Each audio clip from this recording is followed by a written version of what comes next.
நான் Vijayakumar. ABN films YouTube channel மூலமாக திரை விமர்சனம் பகுதியில் உங்களை சந்திப்பதில் மிக்க மகிழ்ச்சி. இன்றைய திரை விமர்சனம் பகுதியில் நாம பார்க்க போற படம் என்னன்னு பார்த்தீங்கன்னா கருடன்.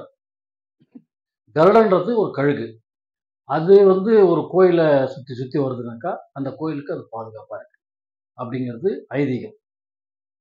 அந்த ஒரு கான்செப்டில் தான் இந்த படத்தை எடுக்கணும்னு சொல்லிட்டு எடுத்துருக்கிறாங்க.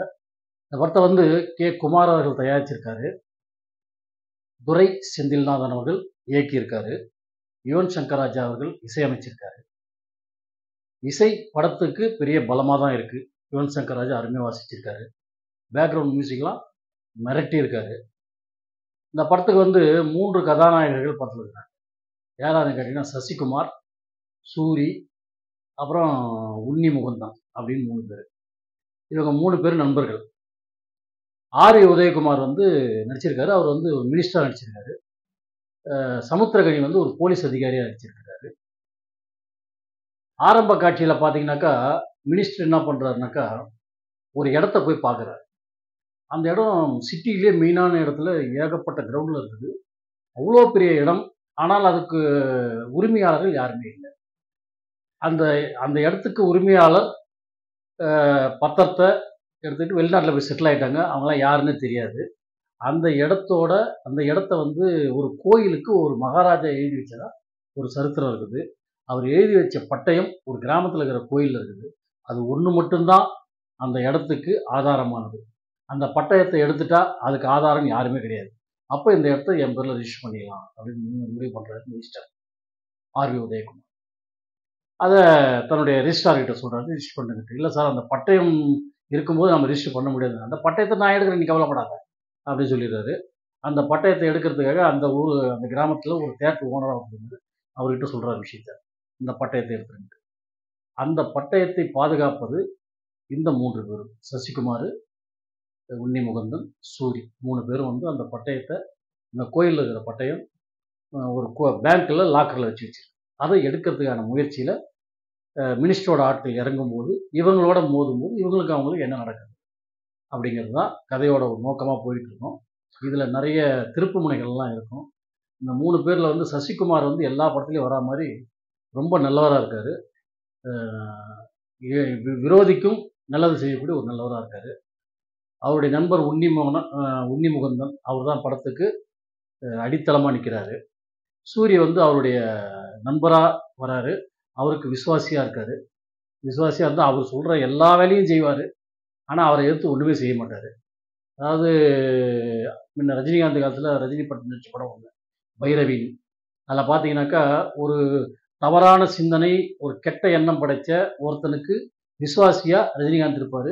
அவன் கெட்டவன் தெரிஞ்சதுக்கப்புறம் இவர் அவனை எதிர்த்து நிற்பார். அந்த கான்செப்ட் தான் இதுலேயும் சொல்லியிருப்பாங்க. சூரி அந்த உன்னி முகுந்தனுக்கு ரொம்ப விசுவாசியாக இருப்பார். அவர் தவறான ஒரு முதலாளி, அவர் தவறான ஒரு நண்பன் அப்படின்னு தெரிஞ்சதுக்கப்புறம் அவரை எடுத்து நிற்கிறார். சசிகுமாருடைய கதாபாத்திரம் மிக சிறப்பாக உருவாக்கப்பட்டிருக்கு. அந்த 3 பேர் அவர் ஒருத்தராக இருந்தாலும் அந்த ஊருக்காகவும் அந்த கோயிலுக்காகவும் அந்த மக்களுக்காகவும் தன்னையே அர்ப்பணித்துக் கொள்ளக்கூடிய ஒரு சிறந்த கதாபாத்திரம். உன்னி முகுந்தனுடைய கதாபாத்திரம் எப்படின்னாக்கா ஒரு ராஜ பரம்பரையில் பிறந்தவர். ஆனால் எல்லா சொத்தையும் இழந்துட்டு ஒரே ஒரு வீட்டோடு தான் இருப்பாங்க. வெளியில் எங்கேயும் வேலைக்கும் போக முடியாது, பணமும் சம்பாதிக்க முடியாது, வாழ்க்கையில் எப்படி தான் வாழறது அப்படிங்கிற ஒரு கஷ்டத்தில் இருக்கக்கூடிய சூழ்நிலையில் இந்த பட்டயத்தோட விஷயம் இவர் கைக்கு வருது. அதுக்காக பணம் கிடைக்கிறதுக்காக இவர் வில்லனாக மாறுறாரு. இவர் வில்லனாக மாறினவரை சூரிய என்ன பண்ணுறாரு அப்படிங்கிறது தான் கதை. இப்படிப்பட்ட கதை ஓட்டத்திலே சூரியும் சசிகுமாரும் உன்னி முகுந்தனும் போட்டி போட்டு நடித்திருக்கிறார். எல்லாருமே சிறப்பாக பண்ணியிருக்கிறார். படம் எந்த நேரத்துலையும் ஒரு விறுவிறுப்பாகவே இருக்கணும், ஆடியன்ஸ் எந்த விதத்துலையும் சோர்ந்துடக்கூடாது அப்படிங்கிறதுல இசையமைப்பாளர் முக்கியமாக பங்கு வகித்திருக்கார்.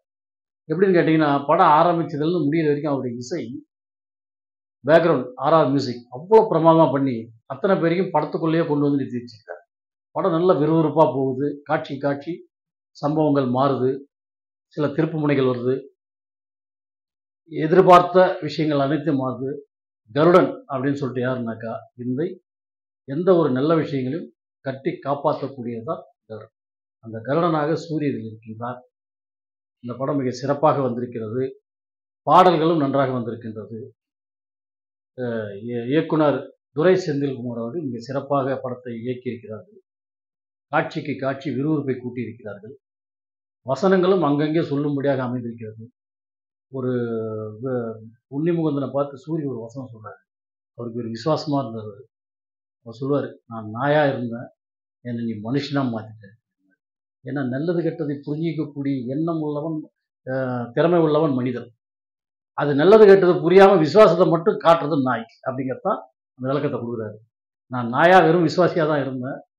நல்லது கெட்டத புரிஞ்சுக்கிட்டு, நல்லதுக்கு ஆதரவு தெரிவிக்கணுன்ற மனுஷனா நீ என்ன மாத்தியிருக்க அப்படின்னு சொல்றாரு. அப்படி அங்கங்க வசனங்கள்லாம் பஞ்சி வசனங்கள் நல்லா பண்ணியிருக்காங்க. கதையும் சிறப்பா அமைச்சிருக்கிறாங்க. காட்சி அமைப்புகளும் சிறப்பா இருக்கு. இசையும் சிறப்பா இருக்கு. படம் நன்றாக வந்திருக்கிறது. அனைவரும் திரையரங்கிற்கு சென்று இந்த படத்தை பார்த்து இதனை அனுபவித்து சந்தோஷிக்கும்படி கேட்டுக்கொள்கிறேன். நன்றி, வணக்கம்.